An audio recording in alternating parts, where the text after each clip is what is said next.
12 na ang nakararaan. Meron kaming yaya na pinangalanan namin na Ate Betty. Galing siya sa liblib na kabundukan ng Sultan Kudarat, isang probinsya sa Mindanao na kilala sa malalawak na kagubatan at mga kwentong bayan na ipinasa mula sa isang salin lahi patungo sa susunod. Nung sumama siya sa aming tahanan, hindi namin akalain na magiging simula ito ng mga pangyayaring susubok sa aming mga paniniwala at magpapabago sa pananaw namin tungkol sa mga nilalang na hindi mula sa ating mundo. Sa loob lamang ng ilang araw, nagsimula ang mga kakaibang pangyayari. Madalas marinig ni nanay ang mga yabag na tila galing sa pangalawang palapag, ngunit kapag inakyat naman namin, walang tao roon dahil lahat kami ay nasa ibabang bahagi ng bahay. Hindi lamang ito minsanang nangyayari. Gabi-gabi, ang mga tunog ay naging mas malakas at malinaw. Mga tunog ng mabibigat na paa na humahakbang sa sahig na gawa sa kahoy. Mga tunog ng mga sanga o baging na humahampas sa dingding. At minsan, parang may mga bulong na hindi namin maintindihan ang mga winiwika. Ayon kay Ate Betty, madalas siya makakita ng mga anino habang naglalakad siya sa pasilyo tuwing hating gabi. Minsan, parang may malalaking hugis ng tao na mabilis na lumilipat mula sa isang sulok patungo sa kabilang dulo. Minsan naman, parang may mga mata na kumikinang sa dilim na nakatingin sa kanya mula sa mga bintana o mga butas sa dingding. Ayon kay nanay, marahil isa si Ate Betty sa mga taong lapitin. Isang taong may likas na kakayahang makakita o makaramdam ng mga nilalang na hindi nakikita ng mga pangkaraniwang tao. Bagamat kinakabahan kami, iniisip namin na marahil dahil lamang ito sa mga kwentong narinig niya mula sa kanyang probinsya o dahil sa pagod niya sa kanyang trabaho. Ngunit ang mga pangyayari ay lalong naging mas malala. Ilang linggo ang lumipas.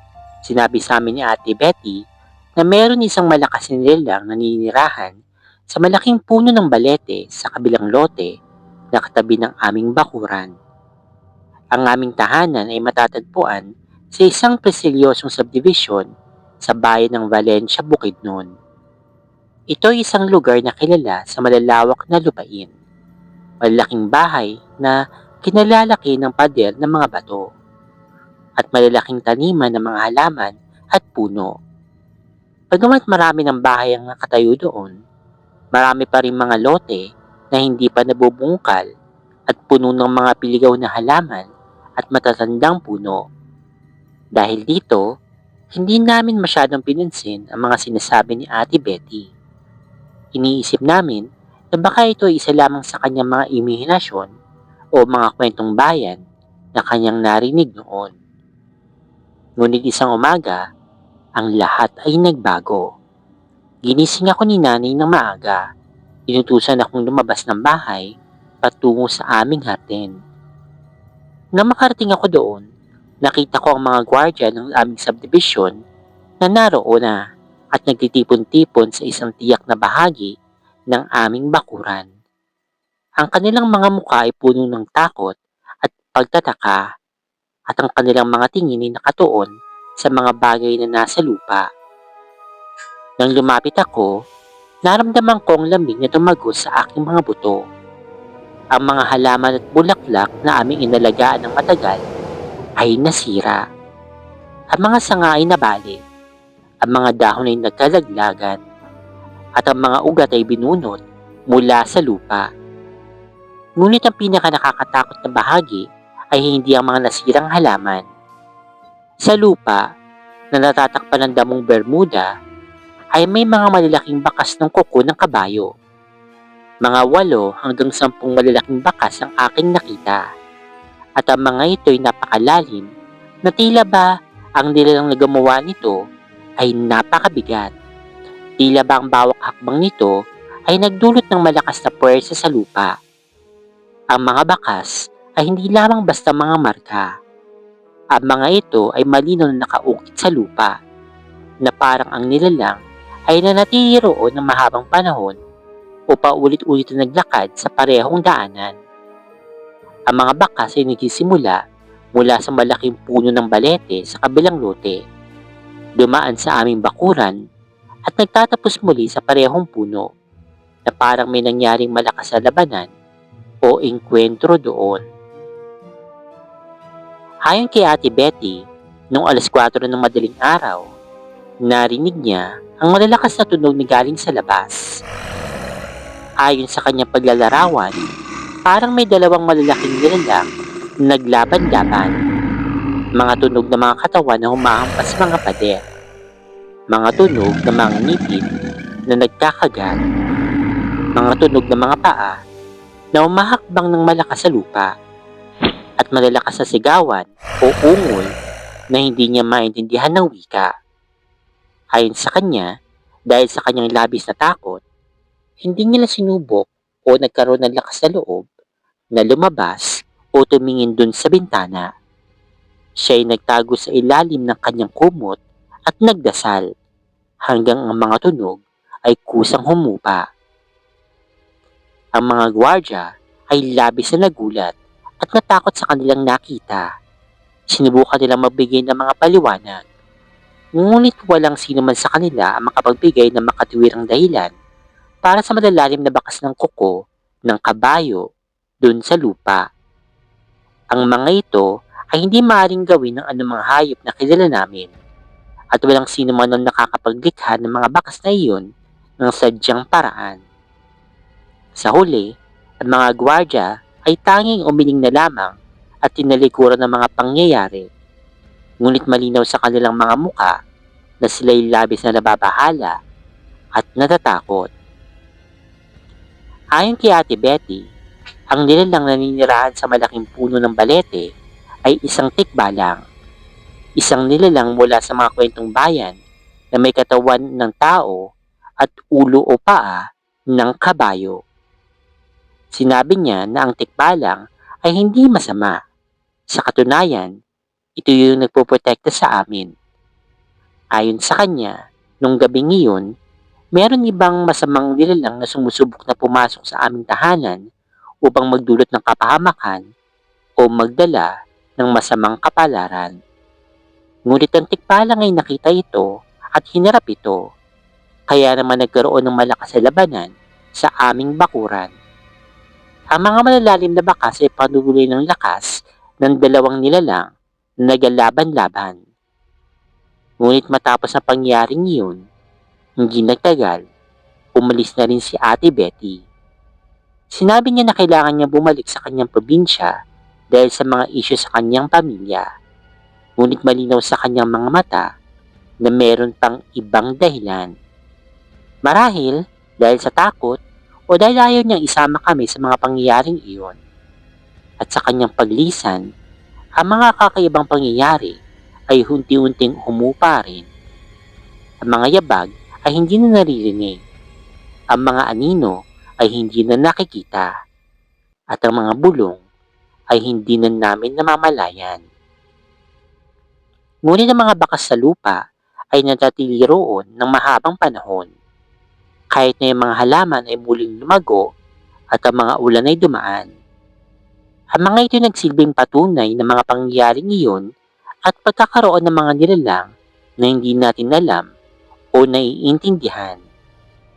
At hanggang sa ngayon, tuwing titingin ako sa malaking puno ng balete sa kabilang lote, nararamdaman ko pa rin ang kakaibang presensya at alam ko na ang kwento ni Ate Betty ay totoo. Ang tikbaling ay hindi lamang isang kwentong bayan. Ito ay totoong nilalang na nagpoprotekta at namumuhay sa aming tabi, sa mga lugar na hindi natin inaasahan. Itong nakaraan, nakakita ako ng isang post sa social media tungkol sa gayuma. Habang binabasa ko ito, muling bumalik ang mga masalimuot at nakakatakot na alaala na nangyari kay Tia Marites noong huling bahagi ng dekada 90. Ito ay hindi lamang simpleng kwento ng pag-ibig. Ito ay kwento ng pamamanipula, kadiliman, at isang masamang sumpa na halos sumira sa buhay ng aking pamilya. Si Tia Marites ay nakatira sa amin mula pa nung siya ay dalaga pa lamang.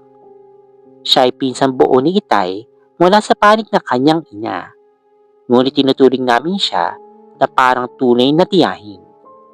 10 taon lamang ang agwat ng aming edad, kaya't lumaki kami magkasama at naging malapit sa isa't isa. Ang aming tahanan ay matatagpuan sa isang liblib na barangay sa bayan ng Dumaraw, Capiz. Ang lugar ay napapaligiran ng matatayog na puno ng kawayan at malalawak na bukirin. Sa tuwing gabi ay malalim, nakakatakot ang kadiliman. Noong panahong iyon, meron kaming isang empleyado at malayong kamag-anak mula sa panig ni Lolo na nangangalang Tiyo Kiko. Siya ay napakagaling sa paghawak ng pera at laging may mga iba't ibang negosyo, kaya't mas maunlad ang kanyang pamumuhay kumpara kay Itay. Ngunit sa kabila nito, pinili niyang manatiling bilang katulong ni Itay. Gayunpaman, siya ang pinakamakipot at sakim na tao na nakilala ko. Kahit mayaman siya, hindi siya gumagastos kahit para sa sarili niyang pangangailangan. Hindi siya matanggap ni Tia Marites. Para sa kanya, si Tio Kiko ay sobrang hambog at palaging nagmamalaki. Lagi silang nagtatalo. Araw-araw, naririnig ko si Tia Marites na nagmumura at nagsasalita ng masama tungkol kay Tio Kiko dahil sa kanyang masama pag-uugali. Isang gabing madilim at malakas ang hangin, natulog si Tia Marites sa aking silid na nasa ikalawang palapag ng aming bahay na gawa sa bato at kahoy. Ang mga bintana ay gawa sa lumang salamin na may mga bitak, at ang tanging ilaw ay nagmumula sa isang maliit na lampara na nakatayo sa gilid ng kama. Tulog na kaming dalawa nang bigla siyang magising na sumisigaw ng napakalakas at puno ng takot. Ang kanyang mga mata ay nanlalaki at puno ng luha, habang ang kanyang balat naman ay namumutla na parang isang papel. Agad na nagsilabasan ang lahat ng tao sa aming bahay. Tumakbo sila Inay at Itay patungo sa aming silid. Nang tanungin namin siya kung ano bang nangyari, itinuro niyang bintana habang nanginginig ang kanyang buong katawan. "Si Kiko! Nakita ko si Kiko sa labas ng bintana! Lumulutang siya sa ere!" Sigaw ni Tia Marites. Nang tumingin kami sa labas, wala namang tao doon. Ang aming bahay ay matayo at sa labas ng bintana ay walang hagdanan, walang bubong, at walang anumang bagay na maaring lapatan ng paa. Ang pader ay makinis at gawa sa matigas na bato. Walang paraan na makatayo doon ang sinumang tao, maliban na lamang kung may kapangyarihan siyang lumipad o kung siya ay isang nilalang mula sa ibang mundo. Ang hangin ay umiihip ng malakas at ang mga dahon ng puno ay tumutunog na parang mga bulong ng mga multo. Napakalamig ng hangin na parang yelo at naramdaman ko ang mga balahibo ko na tumindi dahil sa takot. Nang malaman ni Tio Kiko ang pangyayari, tinawanan lamang niya ito. "Sigurado akong sobrang iniisip mo ako, kaya ka nagkakaroon ng imahinasyon," biro niya habang nakangisi ng nakakainis. Ang mga mata niya ay parang malalim na balon na walang ilalim, at ang kanyang ngiti ay hindi umaabot sa kanyang mga mata. Nakakapanindig balhibo ang kanyang tono, parang meron nakatagong kahulugan sa kanyang mga salita. Ngunit mula ng gabing iyon, may nagbago kay Tia Marites. Ang kanyang matinding galit at pagkamuhi kay Tio Kiko ay unti-unting nawala. Para may kakaibang puwersa na kumukontrol sa kanyang isip at damdamin. Sa halip na magalit, nagsimula siyang maging magalang at mabait kay Tio Kiko.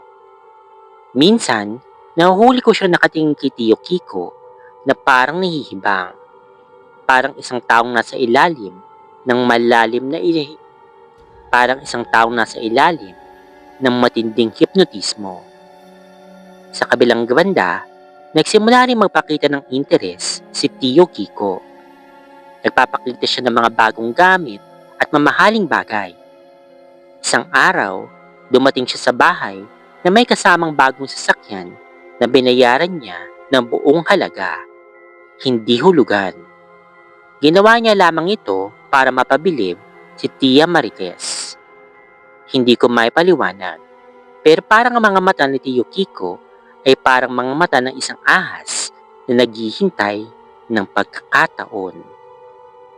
Sa kabila ng aming pagtutol, nagsimula silang magkita at maglagmay ng magkasama. Pumunta sila sa iba't ibang bayan at probinsya, mula sa mga dalampasigan ng Iloilo hanggang sa mga kabundukan ng Antique. Sa huli, nagpasya silang magpakasal. Matapos ang kasal, unti-unting lumabas ang tunay na kulay ni Tio Kiko. Ang dating maganda at masayahing pananaw, napalitan ng dilim at kalungkutan. Si Tia Marites nang sumasagot sa lahat ng gastusin sa bahay at pamilya, kahit na alam naman naming mayaman naman itong si Tio Kiko. Hindi siya nagbibigay na kahit isang sentimo para sa mga pangangailangan ng tahanan. Madalas kaming nakakarinig ng mga iyak at hinaing ng kanilang mga anak. Minsan, walang makain yung mga bata dahil ayaw maglabas ng pera ni Tio Kiko. Ang mga maliliit na bata ay umiiyak dahil sa gutom. Habang si Tio Kiko naman ay nakaupo lang sa isang sulok at nanonood, parang wala siyang pakiramdam. Nakatira sila sa bahay ni Lola, ang ina ni Tia Marites, dito rin sa Dumaraw. Ang bahay ay malaki at maganda, pero puno ito ng kalungkutan at takot. Gayunpaman, labis pa rin yung pagmamahal ni Tia Marites kay Tio Kiko. Para siyang bulag at pingi sa mga maling ginagawa nito. Kahit sinasabi namin sa kanya ang mga masasamang bagay na ginagawa ni Tio Kiko, hindi siya naniniwala sa amin. Minsan pa, nagagalit pa nga siya at sinasabing gusto lang namin sirain ang kanilang pagsasama. Sa huli, napilitan kaming humingi ng tulong. Meron kaming kamag-anak na nagsabi na baka ginagamitan ng kulam o gayuma itong si Tia Marites. Kaya nagpasya kaming dalhin siya sa isang kilalang magagamot sa bayan ng Dumalagkapis. Ang bahay ng magagamot ay matatagpuan sa isang liblib na lugar na malapit sa isang malaking ilog. Ang hangin ay amoy usok at mga halamang gamot, at ang mga pader ay puno ng mga sinaunang simbolo at palatandaan. Sumailalim si Tia Marites sa isang ritual na paliligo gamit yung mga espesyal na halamang gamot at tubig mula sa sagradong ilog. Habang sinasagawa ang ritual, narinig namin ang mga bulong at dasal ng manggagamot. Biglang nagsimulang manginig ang buong katawan ni Tia Marites at ang kanyang mga mata ay napalitan ng kakaibang kulay. Ayon sa manggagamot, kumpirmadong ginagamitan siya ng gayuma.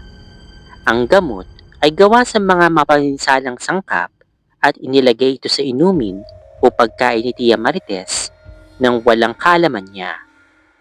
Ang pinagmulan ay mula sa isang masamang nilalang na naninirahan sa ilalim ng malaking punso malapit sa aming bahay.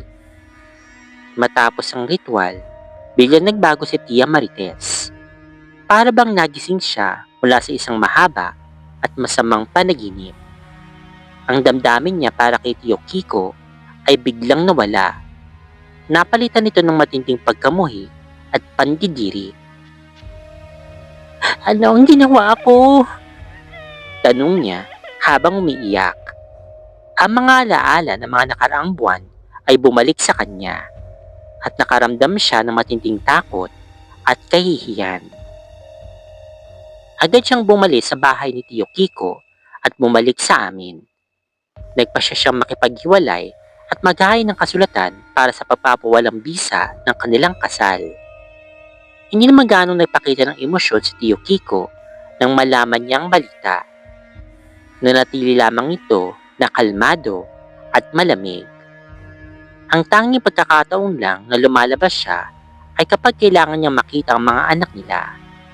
Pero kahit doon pa man, parang hindi siya talaga naroon. Ang kanyang mga mata ay malayo at malungkot. Parang ang kanyang isip ay nasa ibang lugar. Tungkol naman sa kanyang kayamanan, parang plano niyang dalhin ang lahat ng pera niya hanggang sa kanyang libingan. Hindi siya nagbibigay ng kahit kaunting tulong para sa kanyang mga anak o kay Tiya Marites. Mula noon, hindi din namin siya nakita pang muli. Lumipat na siya ng tirahan sa isang malayong probinsya at parang naglaho ng parang bula. Pero mga alaala ng mga pangyayaring yun, nanatili pa rin sa aming isipan. Minsan, kapag malakas ang hangin at madilim ang gabi, pakiramdam ko'y narinig ko pa rin ang mga bulong ni Tio Kiko. Nakikita ko pa rin ang kanyang nakakapanindig balahibong ngiti. Ang kwento ni Tia Marites ay nagsisilbing paalaala sa amin na ang tunay na kasamaan ay hindi laging nakikita sa labas. Minsan, ito'y nagtatago sa likod ng magandang mukha at matamis na salita. Naghihintay lamang ng pagkakataon para manakit at sirain ang buhay ng iba. Tagaytay, and it was scary. Because of that, ayoko muna bumalik ng Tagaytay siguro in a couple of years. So it was my birthday last month. Yung birthday ko kasi simula ng taon, January 5. I decided to sleep in Tagaytay because I wanted to go on a hiking trip the next day with a friend. So I'm gonna start from the very beginning. So me and my friend, we were on our way to Tagaytay, right? Inabot kami ng gabi kasi nag-stop over muna kami. Tapos ang dami ko muna dinaanan in the morning. Tapos nag-grocery pa ako, nag-workout pa ako. So anyway, I picked up my friend and diretso na kami ng Tagaytay. Inabutan na kami ng gabi. Out of nowhere, biglang nag-fog. So we were using Waze. And before kami umandar, chinek muna namin kung tama ba yung pin location ng Waze. And my friend confirmed na it was the right pin location kasi she has been there multiple times already.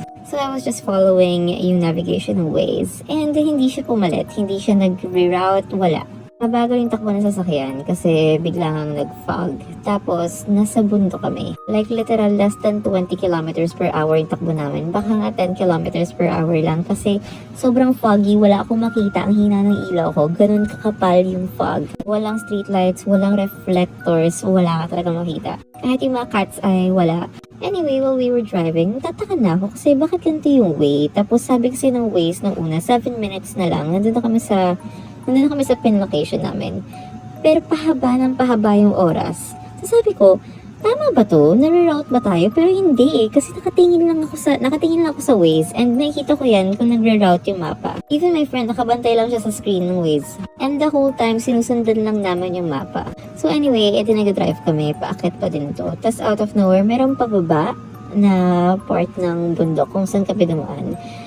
Walang any warning signs or walang street signs na nagsasabi sa amin na magbabottleneck yung daan. So, dire-diretso kami sa lane na to kasi there were only 2 lanes. Isang papunta, isang pabalik. Nandun kami sa papunta. Habang dire-diretso, since walang warning signs na magbabottleneck, merong bangin sa harap namin. Buti nakapag-brake ako on time and buti nakita ko agad siya pero sobrang kapal talaga ng fog na wala talaga akong makita at all. Takot ako. Sabi ko sa friend ko, girl, ano nga natin? Parang feeling ko mali na to. So we checked Google Maps. Chinek namin yung Google Maps, nasa kabilang side kami. Sabi ko, paano nangyari yun? Like, I don't understand. So anyway, hindi na namin masyadong inisip. Gusto na namin mag-check-in. Gusto namin magpahinga. So, nag-U-turn na lang ako. Umikot na lang ako. Bumalik kami sa mga dinaanan namin. Tapos, nahanap na namin yung way namin papuntang hotel. As soon as we entered the hotel, medyo mabigat na yung feeling ko. Alam mo yun, may na-feel ako na parang something's not right. Pero I brushed it off. Sorry, I had to stop the video for a second kasi parang bumigat yung hangin. Ganun yung feeling ko ngayon. Anyway, I'm gonna continue na. So, going back to my story, nakarating na kami ng hotel. Tapos, hinatid na yung friend ko sa room niya. Hinatid na rin ako ng staff sa room ko. After na wala naman nangyari, nag-usap ko ng friend ko na magbabalay ako kami the next day. Para doon ako mag-birthday lunch. Tapos after nun, ikot-ikot kami, magpunta kami ng coffee shop, gano'n. So ito na, we got ready, nag-breakfast kami, and then we were on our way to Balay Dako. So on our way to Balay Dako, we got into an accident. So bale, yung car ko in front was a total wreck. Because while I was driving, yung pababa yung road, tatlo yung kotse. May Fortuner sa harap, may pickup sa gitna, tapos ako, yung nasa pinakalikod. So parang nag-domino effect. Out of nowhere, habang pababa yung daan, yung Fortuner, bigla siyang nag-brake. Nag-sudden brake siya kasi nag-alangan siya. Gusto niyang kumanan papuntang Calax, pero nakalagpas na siya sa exit niya. So nag-brake siya. After nun, tinry niya pa rin piliting pumunta ng Calax, knowing na naka-aksidente siya sa likod dahil sa kasyungaan niya. Hindi ka dapat mag-brake dun sa gitna ng daan. Pupunta ka sa right lane para kumanan. Hindi yung nanuka sa pinakagitna ng daan kung saan ang bibilis ng mga sasakyan, tapos pumaba pa yung daan. Anyway, again, buti nakaapak ako sa brakes ko kasi nagsuslow down na ako. Bale, naka-half brake na ako. And, you know what's crazy? We feel like me and my friend were saved kasi nangyari to sa harap ng malaking statue na may Mama Mary. Because if I wasn't able to brake, dire-diretso kami sa likod ng pickup. That was really stressful already for me kasi gusto ko lang naman magsaya. Gusto ko lang mag-celebrate ang birthday ko. Gusto ko lang mag-hiking. Pero hindi na kami matutuloy mag-hiking kasi wala na kami sasakyan. Kasi hindi na possible ma-drive yung sasakyan. Kasi nga, na-wreck na siya sa harap. Pero buti na lang, wala kaming any scratches, wala kaming sugat, wala kaming anything, wala kaming injuries. Thankful na lang kami na yung car lang yung nadali, hindi kami. Anyway, we went on with our day. Nag-lunch pa rin kami sa Balay Dako, pero hindi na ako makakain nun kasi grabe na yung anxiety ko nun. So, nag-usap kami ng friend ko, balik na lang kami ng hotel, tapos mag-dinner na lang kami sa hotel, unwind na lang kami. So, that's what we both did. Tapos, dinner time, nakita kami ng friend ko, usap kami. Sabi ko, why is this happening? Una, yung bottleneck incident ng paakit tayo ng Tagaytay, or rather, papunta tayo ng hotel natin. Tapos yung pangalawa naman ito, still involving a car. So, chika-chika kami ng friend ko, gano'n. Ang dami namin pinag-usapan, dami namin topics. Tapos, out of nowhere, same day, mind you, same day, I got a notification from Union Bank sa text message and also sa email na InstaPay. It says, you have successfully transferred 13,000 blah blah blah blah blah to Robin Mizuse. And I was like, huh? So my friend, she saw my phone was just on the table. Hindi ko ginagamit. My friend saw the notification and my friend knows na I wasn't using my phone for hours because we were just yapping. So syempre una kong ginawa is I tried to log in on my bank account, my app. Hindi ako makalog in. Hindi ko alam bakit, nag-error siya. May internet naman ako, pero hindi ako makalog in. And then, I tried to check the text message. Legit siya. I also tried to check yung email. Legit din siya na email from Union Bank. So, I read through the email dun sa resibo ng InstaPay. And then, I saw na it was sent to my own account sa Maya. So, since hindi ako makalog in sa sarili kong bank account sa app, pumunta ako sa Maya app ko and walang pera yung app. So, ano nangyayari? And then I tried na mag-login sa Union Bank app ko until sa naka-login na ako. Pag login ko, simot ang pera ko. Wala na akong pera. So yung stress ko ng gabi na yun was intense. Kasi nabangga yung sasakyan. Tapos, in one day, kung kailan alam ko nang laki ng gastos sa sasakyan, in one day, nasimot yung pera ko sa Union Bank. Sabi ko, bakit ganito? Tapos birthday ko pa yon. So sabi ko sa friend ko, okay lang, papasok na tayo ng mga kwarto natin. Babalik na ako sa room kasi parang hindi ko kaya ng ibang energy as of the moment. Hindi ko kaya ng may makasama ibang tao as of the moment. I need some time alone. I need some time for myself. Sabi ng friend ko, yeah, sure, go lang. So, punta ako ng kwarto. Unang ginawa, tinawagan ko yung tatay ko, tinawagan ko yung boyfriend ko, yung isang friend ko. Kumento ko ano nangyari, iyak ako ng iyak. Tapos, figure out ko kung ano gagawin ko. Ang ginawa ko, nag-screenshot na ako ng proof ko, nag-email na ako sa Union Bank, tumatawag ako sa customer service. Tapos ito na. Habang ginagawa ko lahat ng yun, and habang umiiyak ako, yung door ko sa hotel room, yung main door, yung entrance door, may kumakatok. Yung katok is, ganon. narinig ko yun, syempre, pero hindi ko pinansin. So, sumilip ako ganun, kasi yung door na yun, makikita mo yung tao sa labas kasi frosted siya. Parang siya frosted na window. So, alam mo kung may nakatayo. And maririnig mo din kung may naglalakad towards your door or palayo ng kwarto mo. Kasi medyo nag-echo siya. Marami ako narinig. So, iniisip ko, gudi-gudi ko lang yun. And then, sabi ko sa sarili ko, not today. Nawalan ako ng pera, nandito yung focus ko, mas masakit to. And then, after a couple of minutes, yung balcony door ko, nasa harap ko naman yun. Bali, yung main door is nandito sa side ko, balcony door nasa harap ko, front ko. And then, I heard the same knocking sound. So, napatingin ako, sabi ko, what the heck is happening? So, ko, like, am I imagining this? And then, after a couple of seconds, I heard another knock, same pattern, on a different balcony door. Kasi tatlo yung balcony doors ko. Sa isang balcony door, malapit sa CR, it's the same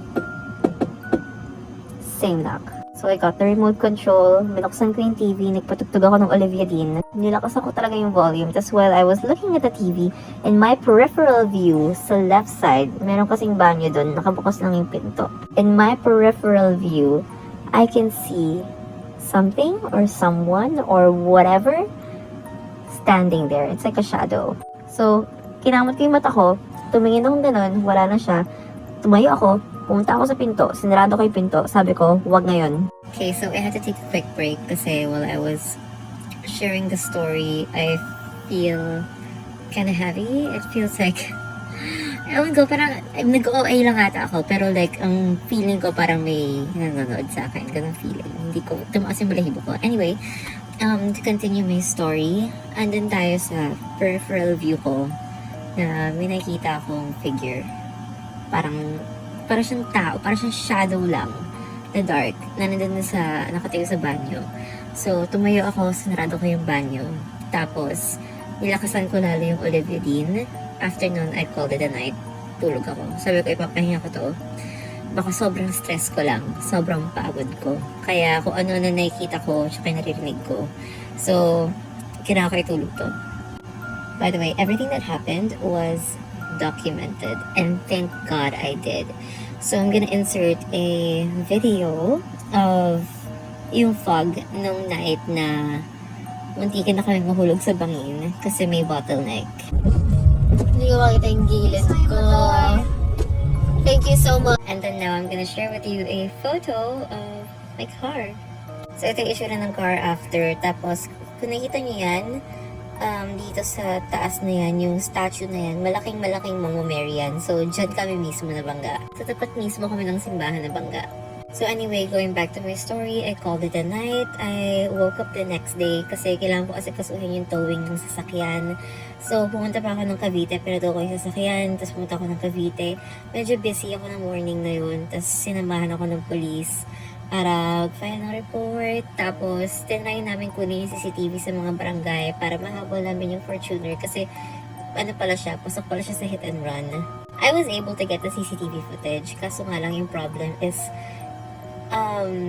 hindi kita yung plate number kasi it was too blurred even in different angles.